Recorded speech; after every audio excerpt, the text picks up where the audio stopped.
कल से बोर्ड परीक्षा की शुरुआत होने जा रही है और बोर्ड परीक्षा के दौरान पर छात्रों के मन पर सबसे बड़ा डर फ्लाइंग स्क्वाड और उड़न दस्ते का होता है। तो वो किस तरह की तैयारी उनकी है और इस बार नकल पर नकेल कसने के लिए क्या कुछ तैयारियां की गई, उस पर बातचीत करते हैं। ओ लारी जी हैं हमारे साथ में, फ्लाइंग स्क्वाड के सदस्य हैं। सर, कैसी तैयारी है, नकल पर नकेल कैसे कसेंगे आप? रायपुर में जो बच्चे इस तरह के होते हैं कि उनको नकल करना है, तो वो फ्लाइंग स्क्वाड के घुसते ही वो शांत हो जाते हैं, कुछ छिल-डुल नहीं करते हैं, कलम बंद कर देते हैं, तो उनको विशेष रूप से आदमी देखता है। कुछ बच्चे इस तरह होते हैं कि फ्लाइंग स्क्वाड आए, कोई भी चीज़ आए, वो अपने लिखने में मशगूल रहते हैं, तो उनको हम लोग टच भी नहीं करते हैं।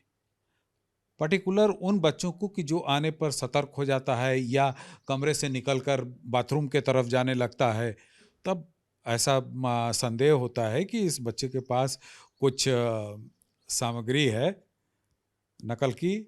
आदमी देखता है, कई जगहों पर ये देखा गया है कि जैसे इंटीरियर इलाके में कि बुक्स सामने रखे रहते हैं, तो उन बुक्स को हटवाया जाता है या जब्त कर लिया जाता है।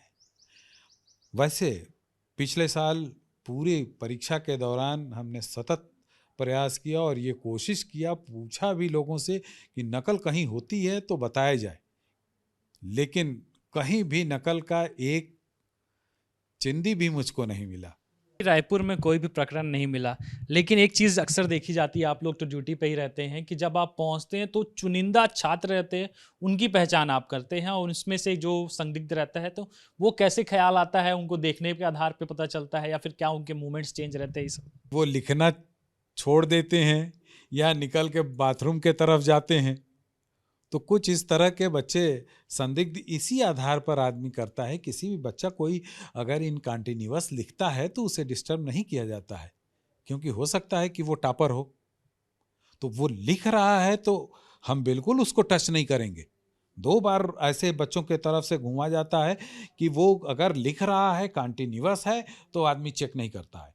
लेकिन अगर वो अपना लिखाई छोड़ दिया है, चुपचाप बैठ गया है, कुछ सशंकित हो रहा है, बार-बार मुड़ के देख रहा है, पीछे भी मुड़ के देख रहा है, आगे से ऐसे आदमी गया तो पीछे मुड़ा तो पीछे भी मुड़ के देखता है, तो इस तरह के बच्चे को आदमी चेक करता है। वो कहावत नहीं है कि चोर के दाढ़ी में तिनका, तो इसी तरह जो नकल करता है या किसी को नहीं आता है या वो उड़न दस्ते से भयभीत होता है, तो वो इस तरह की हरकत करते हैं जिनको हम लोग चेक करते हैं। बाई चांस कोई नकल करता हुआ पकड़ा गया तो उसके बाद में आप लोगों की क्या प्रक्रिया रहती है और उस छात्र के लिए क्या की कठिनाइयां हो सकती हैं? नकल करता हुआ बच्चा पकड़ा जाएगा तो एक तो उसका पूरा साल खत्म हो जाएगा, प्रकरण बनता है और प्रकरण में ये देखा जाता है कि जो चिट उसके पास चाहे मिला है, वो उसने लिखा है कि नहीं लिखा है, या फिर वो वो प्रश्न आया है कि नहीं आया है, चेकिंग में है, ये बात का डिसीजन होता है। फर्स्ट ऑफ ऑल तो वो नकल प्रकरण ही बनता है। उसके पास किसी भी तरह की सामग्री अगर है एग्ज़ाम से जुड़े हुए चीज़ पर, तो वो नकल प्रकरण में दर्ज होगा।